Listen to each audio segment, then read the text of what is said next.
thankful for this crew to allow us to do this today. And guys, thanks for coming out. Book of Cain's kind of one of the weirdest things we've tried to do over the years. We've done a lot of novels, stuff like that. Book of Cain's the first time we really tried to do kind of like a definitive history of a franchise. It was just the right time. Diablo has so many new ideas and so many old ideas that needed to be refined and cleaned up. It was just the perfect time for a product like this, and it was really fun. It was a pain in the ass, I'll be honest with you, but just so many data points. But just coming through the process of conceptualizing, writing, editing this thing, it was really, really fun. And guys, one of the chief architects of this monster is a brother named Flint Dilly. So please give it up for Flint. Flint really helped, as we kind of got all our data together and we're figuring out our history. Flint really, at the time that we conceived of the Book of Cain, was helping us on scripting duties for Diablo 3. So he was helping the quest guys and just helping us to level up our game. Flint's a very accomplished writer, and over the process of thinking about Book of Cain, I figured well, this guy is perfect for our needs, and Flint really just created all the magic words that make it flow. Yeah, no, this thing was really cool because you don't get. Does anybody not hear me if I just talk in my real voice? Or a little soft. It's a little soft. It's a little soft. Okay, so if I talk like that, just the microphone's kind of fun. No, it was really cool. So I was just minding my own business one day. We were working on the game, and Mickey called and said, "Hey, you want to do this book?" And that led to like months of what this really was about was mostly just extracting stuff from Chris's brain. Okay, it was like all in there. Okay, the entire Diablo universe is floating around in there, which is problematic for him, but for us it's great. And it was just a matter of kind of getting it out. That's what was cool about it. And just figuring out how it all fit together, because it all fits perfectly together. Oh, well, certainly. It's just perfectly engineered. Somebody wrote about the game. The story seems effortless. And I said, "Oh, that's just how I remember it." Yeah, I don't know about effortless. Attrition builds character. But guys, again, on behalf of our editorial team, you guys will get to meet and have your stuff signed by a number of Blizzard brothers and sisters that are here today. Mickey Nielsen's our publishing lead of the creative development department, and Mark Gibbons. Mark, do you want to come out? Mark's one of our senior illustrators at Blizzard. And he's just all rock star now, so whenever we go, it's Hollywood. Really, whenever we go anywhere, we bring Mark because he makes us look cool. Like the aggregate cool kind of rises about 30% when Mark is within 5 feet of any of us. People in England always look more Hollywood. That's right. It's the tattoos. They put it over the top. So, but again, this process is really fun. How many of y'all have the book already? Plenty. How many of y'all have read it? Wow. What y'all think? Yeah. Pretty gnarly to get through, right? Page 33 is like, oh god, no, more page. But, no, hell no. Just kidding. But it was really fun. In a lot of ways, I romanticize old school gaming when we used to do manuals, right?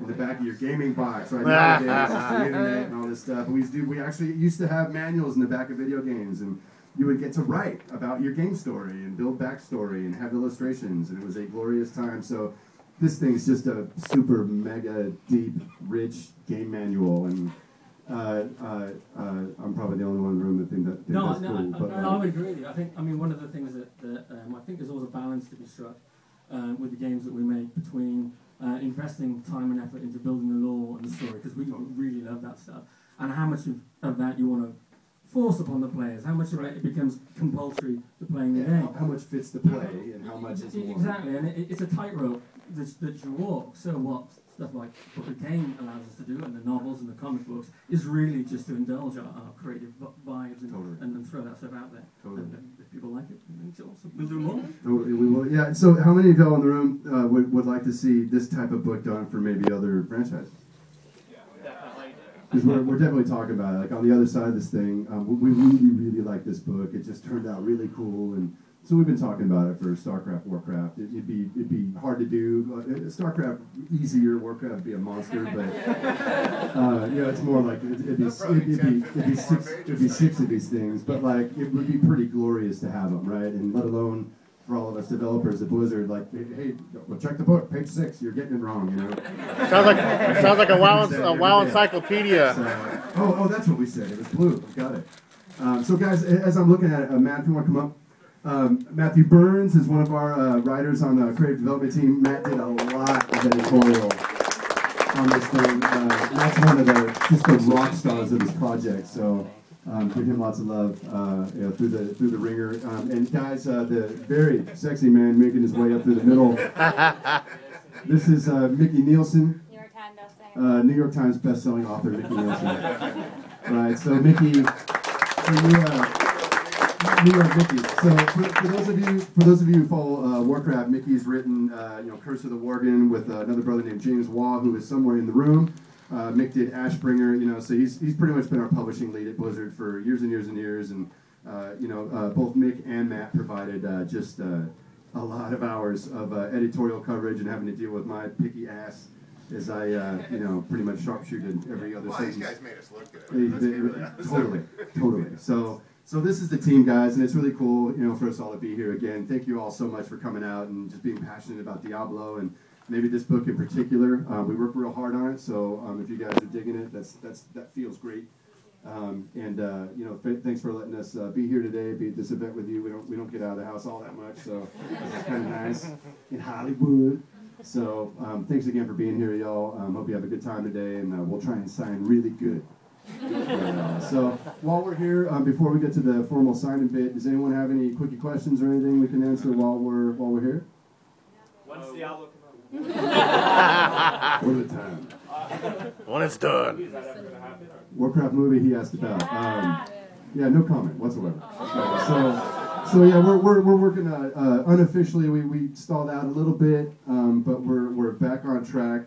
We've got a new outline that we're very, very excited about.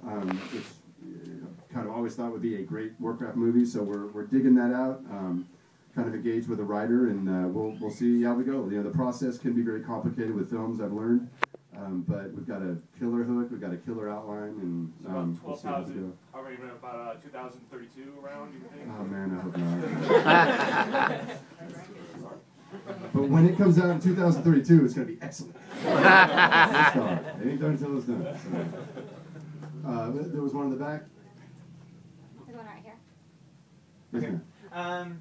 So how does the Abyss work? That's one thing that I've been trying to That's a good grapple with. question. Is We were just arguing about that the other day. Yeah, we probably had 2 hours of discussion. Because the Abyss, so we have the primes are tied to soul stones, and that kind of the way you can transfer their essence, and they can come in and out or whatever.